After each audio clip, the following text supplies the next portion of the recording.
ఓం శ్రీమాత్రే నమః. Hi friends, welcome to my channel Shadruchulu by Kiran. మనం ఈ వారాహి నవరాత్రులను గుప్త నవరాత్రులు అని అసలు ఎందుకంటారు? ఈ నవరాత్రులు ఏ అమ్మవారిని పూజిస్తారు? ఆ అమ్మవారిని ఏ రోజు ఏ అవతారంగా పూజిస్తారు? అసలు ఈ గుప్త నవరాత్రులు రాత్రిపూట ఎందుకు, అంటే రహస్యంగా ఎందుకు జరుపుకుంటారు అనే ఎన్నో విషయాలను మనం ఈ వీడియోలో తెలుసుకుందాము. ఆషాఢశుద్ధ పాడ్యమి నుండి ఆషాఢశుద్ధ నవమి వరకు రాత్రి సమయంలో వారాహి అమ్మవారిని పూజిస్తారు. వీటినే గుప్త నవరాత్రులు అంటారు. ఎందుకంటే వీటిని రహస్యంగా జరుపుతారు. మనకి మొత్తం 4 ముఖ్యమైన నవరాత్రులలో ఉన్నాయన్నమాట. వాటిలో ఒకటి ఆషాఢంలా వచ్చే వారాహి నవరాత్రి. ఈ వారాహి అమ్మవారు భూదేవిని వారాహి అమ్మవారని మనం చెప్పుకుంటాము. హిరణ్యాక్షుడు భూదేవిని తీసుకువెళ్ళినప్పుడు శ్రీ మహావిష్ణువు వరాహ రూపంలో అవతరించి వాడిని సంహరించి భూదేవిని రక్షిస్తాడు. స్వామివారి మీద భక్తితో అప్పుడు అమ్మవారు వారాహి రూపం తీసుకుందని, అందువలన ఈమె వరాహస్వామి యొక్క స్త్రీ రూపమని కొన్ని శ్లోకాలలో కనిపిస్తుంది. అంటే వారాహి అమ్మవారు అంటే ఎవరో కాదండి, సర్వ సంపదలను ఇచ్చే శ్రీ మహాలక్ష్మి ఆ వారాహి అమ్మవారు. ఇక వారాహి అమ్మవారు స్వరూపాన్ని గమనిస్తే వరాహ ముఖం అంటే పంది ముఖం కలిగి అష్టభుజాలతో అంటే 8 భుజాలతో శంకు చక్ర హలం అంటే నాగలి, ముసల అంటే రోకలి, పాస అంకుశ వరద అభయ హస్తాలతో ప్రకాశిస్తూ మనకు దర్శనం ఇస్తుంది. ఇది మహావారాహి అంటే బృహద్వారాహి యొక్క స్వరూపం అన్నమాట. ఇంకా లఘువారాహి, స్వప్నవారాహి, ధూమ్రవారాహి, కిరాతవారాహిగా అమ్మవారు ఎన్నో ఉపాసకుల పూజలు అందుకుంటుంది. ఇక ఆషాఢ నవరాత్రి ప్రతిరోజు సప్తమాతృక దేవతలను మరియు అష్టమాతృక దేవతలను పూజించటం, ఇక 8వ రోజు వారాహిదేవిని పూజించటం వల్ల సంపన్నమైన జీవితం లభిస్తుందని చెప్పుకుంటారు. ఈ ఆషాఢ మాసం జరుపుకునే గుప్త నవరాత్రులలో మొదటిది ఉన్మత్త వారాహి. దీనినే ఇంద్రాణి పూజ అని కూడా మనం అనుకుంటారు. ఇక 2వ రోజు అమ్మవారిని బృహద్వారాహి అంటే బ్రాహ్మణి పూజగా, 3వ రోజు స్వప్నవారాహి అంటే వైష్ణవి పూజ చేసుకుంటారు.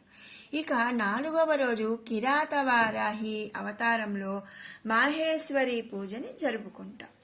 5వ రోజు శ్వేతవారాహిగా కౌమారి పూజ చేస్తారు. ఇక 6వ రోజు ధూమ్రవారాహిగా చాముండ పూజ, 7వ రోజు మహావారాహిగా శాకంబరి పూజ, 8వ రోజు వర్తలి వారాహిగా వారాహి పూజ, 9వ రోజు దండిని వారాహిగా శ్రీ లలితా పరమేశ్వరి పూజ, ఇక 10వ రోజు ఆదివరాహి మహాపూజగా మనం జరుపుకుంటాం. వీటినే గుప్త నవరాత్రులు అని చెప్తారు. ఇక ఈ 9 రోజులు అవతారాలు ఇవి మనం తెలుసుకున్నాము కదా. ఇప్పుడు కొన్ని అవతారాలు అంటే ఉన్మత్త వారాహి, బృహద్వారాహి ఇలా కొన్ని అవతారాల గురించి మనం అమ్మవారు ఆ అవతారంగా ఎలా వెలిశారు, అలాగే వాటి ప్రాముఖ్యత ఏమిటి అనేది మనం తెలుసుకుందాం. మొదటి రోజు ఉన్మత్త వారాహి.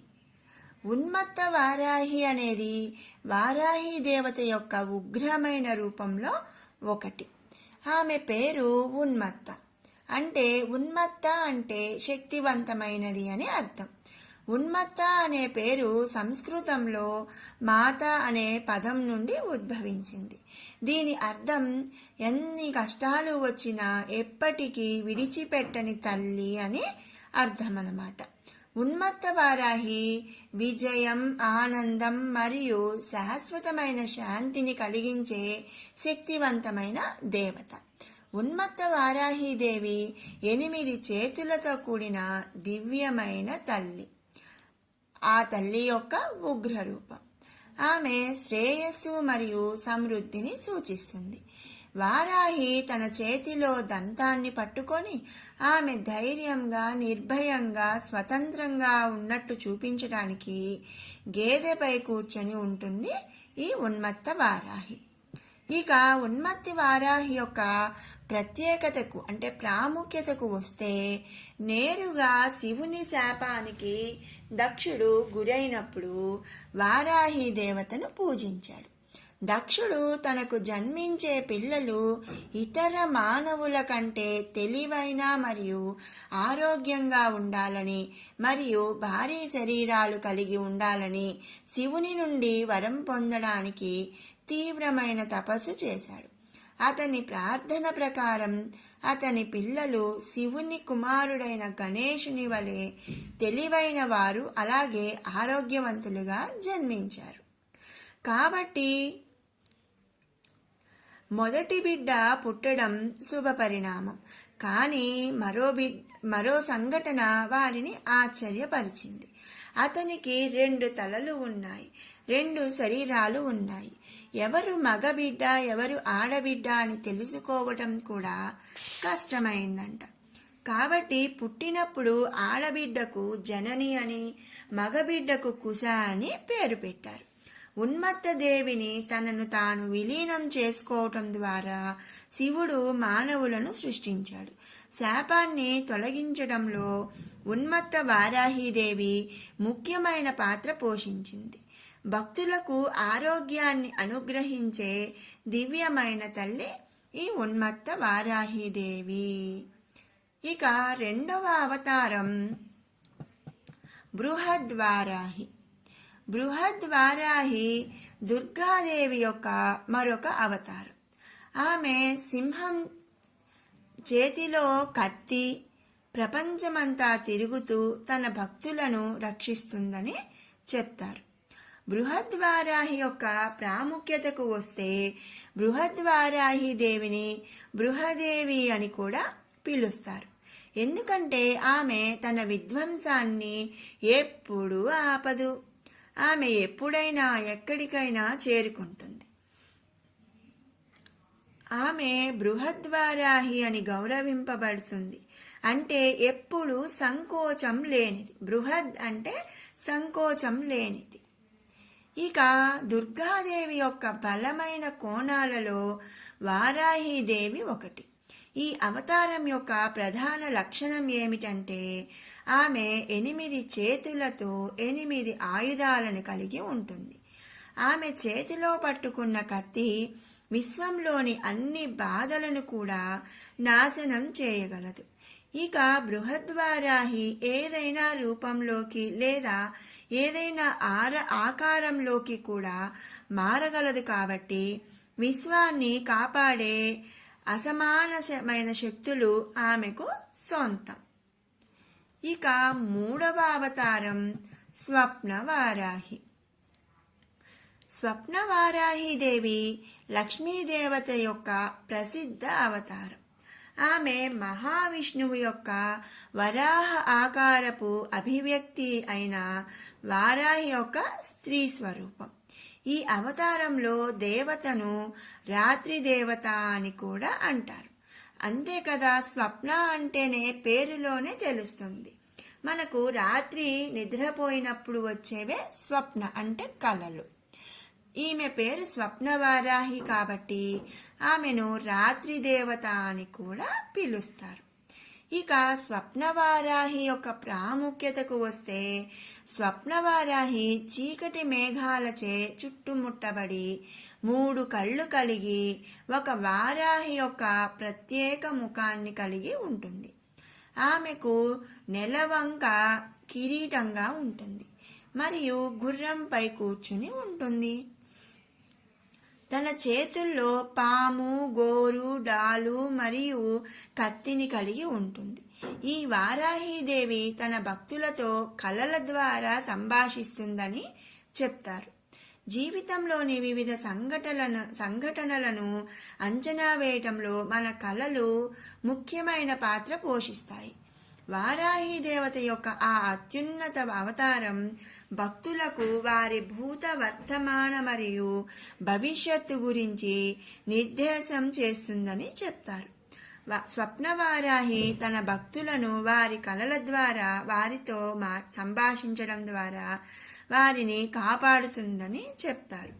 అలాగే ఆమె కళలలో కనిపిస్తుందని, భక్తులను ప్రభావితం చేసే ప్రాంతాల గురించి చెబుతుందని మనకు చెబుతూ ఉంటారు. ఇది స్వప్నవారాహి యొక్క ప్రాముఖ్యత. ఇక తర్వాత అవతారం కిరాతవారాహి. కిరాతవారాహి అనేది వారాహి దేవత యొక్క పురాతన మరియు అత్యంత గౌరవనీయమైన అవతారాలలో ఒకటి అని చెప్పుకోవచ్చు. ఈ కిరాతవారాహి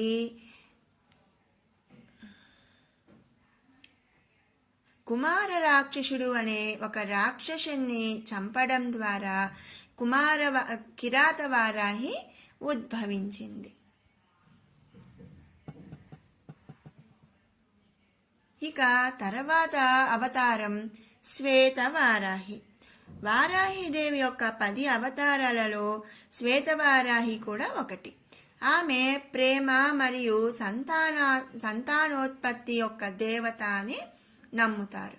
శ్వేతవారాహిదేవి యొక్క ప్రాముఖ్యతకు వస్తే, శివపురాణం ప్రకారం శ్వేతవారాహికి వేర్వేరు అర్థాలు ఉన్నాయి. అందులో ఒకటి స్థిరంగా మరియు సురక్షితంగా ఉండే మనిషిని వర్ణించబడుతుంది. స్థిరత్వం అనే పదం శివుడు మరియు శక్తి అనే 2 అపారమైన భావనలను కలిగి ఉంటుంది.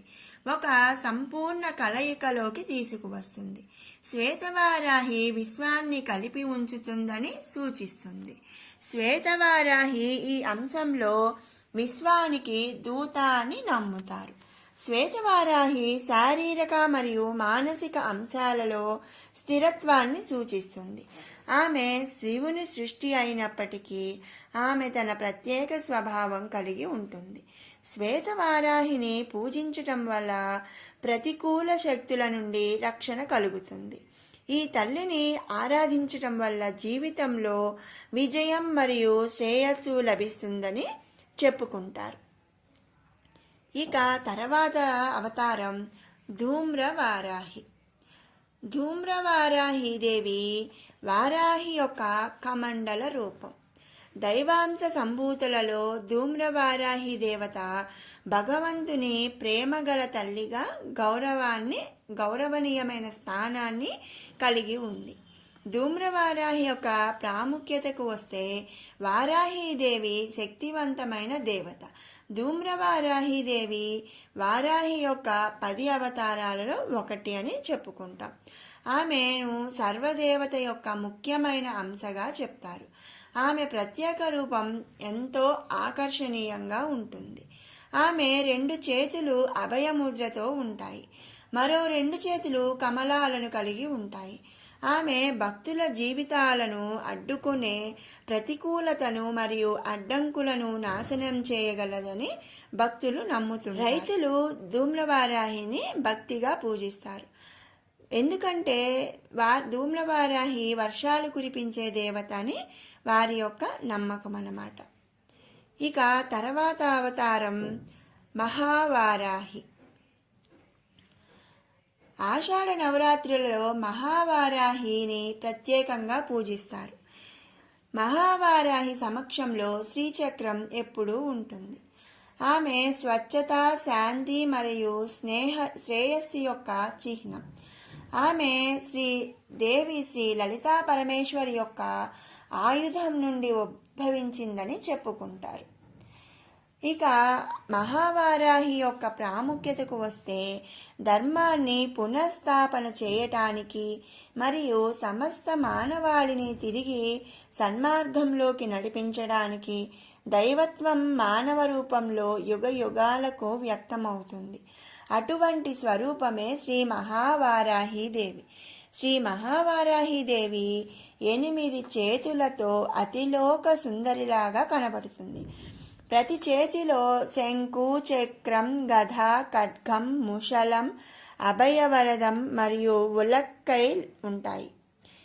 మహావారాహిని పూజించడం వలన సమాజంలో కీర్తి ప్రతిష్టలు పెరుగుతాయని, సంపద పెరిగి ఉన్నత స్థితి కలుగుతుందని చెప్పుకుంటారు. ఇక తర్వాతది వార్తాళి వారాహి. వార్తాళి వారాహి దేవిని ఆషాఢ శుక్ల అష్టమి రోజు మహాగౌరి, మహాలక్ష్మి, అష్టమాతృకగా మరియు లక్ష్మీదేవిగా కూడా పూజిస్తారు. జగన్మాత శ్రీ లలితాదేవి పాండాసురని సంహరించడానికి వెళ్ళినప్పుడు ఆమెతో పాటు ప్రధానంగా శ్రీ వార్తాళి వారాహిని, అలాగే శ్రీ మాతంగి తదితరులను తీసుకువెళ్లారు. శ్రీ వార్తాళి వారాహిదేవి తన యోధుల సైన్యంతో కలిసి ఆమె రథమైన గిరిచక్రంలో ప్రయాణించింది. స్వర్గంలోని దేవతలు ఆమెను స్తుతిస్తూ పంచమి దంధాననాథ సంకేత సమయేశ్వరి, సమయ సంకేత వారాహి పౌత్రిని, శివ వర్తలి, మహాసేన, ఆజ్ఞాచక్రేశ్వరి మరియు అరిగ్ని అనే 12 పేర్లను పఠిస్తారు. ఆమె ప్రయత్నంలో విజయం సాధించాలని కోరుకుంటారు.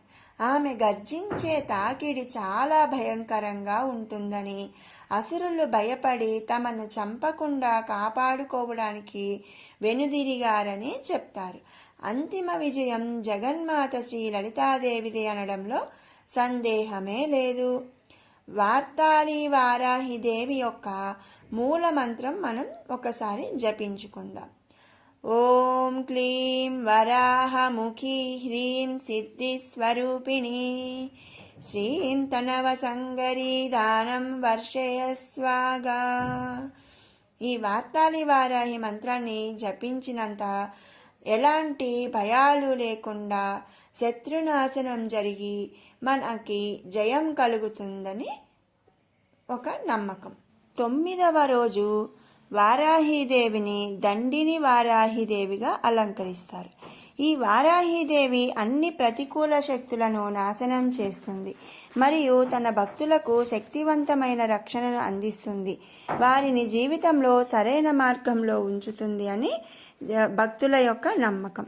లలితాదేవి యొక్క దండిని రూపం వారాహి మాత. ఈమె అన్యాయాన్ని ఎదిరించి చెడును శిక్షించి ఆశ్రితులకు రక్షణ ఇచ్చే దేవత. దండిని అంటే లలితాదేవి యొక్క ఆయుధం పేరు దండిని. ఆ ఆయుధం నుంచి పుట్టిన తల్లే వారాహి మాత. వారాహి దేవత మాతృక దేవత. సముద్రపు లోతులలో దాచిపెట్టబడిన భూమిని బయటకు తెచ్చిన అవతారం. అలాగే వారాహి కూడా మనిషిలో దాగి ఉన్న ఆత్మతత్వాన్ని బయటకు తెచ్చి యోగ సిద్ధిని కలిగిస్తుంది. సమస్యలను కూకటి వేళ్లతో పెకలించి పారేయగలదు. లలితాదేవికి సైన్యాధిపతిగా వారాహిదేవిని వర్ణిస్తారు. అందుకే ఈమె ప్రస్తావన లలితా సహస్రనామంలో కనిపిస్తుంది. ఆ లలితాదేవి తరపున పోరాడేందుకే కాదు, భక్తులకు అండగా ఉండేందుకు కూడా ఒక గొప్ప యోధురాలిగా నిలుస్తుంది వారాహిదేవి. ఈమెను ఆరాధిస్తే జీవితంలో ఎదురయ్యే అడ్డంకులన్నీ తొలగిపోయి శత్రుభయం ఉండదని, జ్ఞానం సిద్ధిస్తుందని, కుండలిని శక్తి జాగృతమవుతుందని తరతరాలుగా నిలిచి ఉన్న నమ్మకం. వారాహిదేవి మూలమంత్రాలను, అష్టోత్తరాలను పఠిస్తే సకల జయాలు సిద్ధిస్తాయన్నది భక్తుల యొక్క నమ్మకం. వారాహిదేవి కవచం పారాయణ చేస్తే ఎంతటి కష్టసాధ్యమైన పనులైనా త్వరగా పూర్తి అవుతాయని భక్తుల యొక్క నమ్మకం. విన్నారు కదండి, మొదటి రోజు నుంచి 9వ రోజు వరకు గల వారాహిదేవి యొక్క అవతారాలను, వాటి యొక్క ప్రాముఖ్యతను, అలాగే 10వ అవతారం మహావారాహి అవతారం గురించి మనం రేపు వీడియోలో చెప్పుకుందాము. ఇక ఈ వీడియోలో చెప్పినట్టుగా వారాహిదేవి అష్టోత్తరాలు, అలాగే వారాహిదేవి యొక్క కవచ పారాయణం వీడియోలు మన ఛానల్లో ఉన్నాయి. వాటి లింకులు కింద డిస్క్రిప్షన్లో ఇస్తాను. ఎవరికైనా కావాలి అనుకున్న వాళ్ళు వినండి. అలాగే వారాహిదేవి కవచం త్రిసంధ్య అంటే 3 పూటల మనం చదవటం లేదా వినటం గనక చేస్తే మన చుట్టూ ఉన్న శత్రు భయం, అలాగే ప్రతికూల శక్తులన్నీ కూడా తొలగిపోతాయని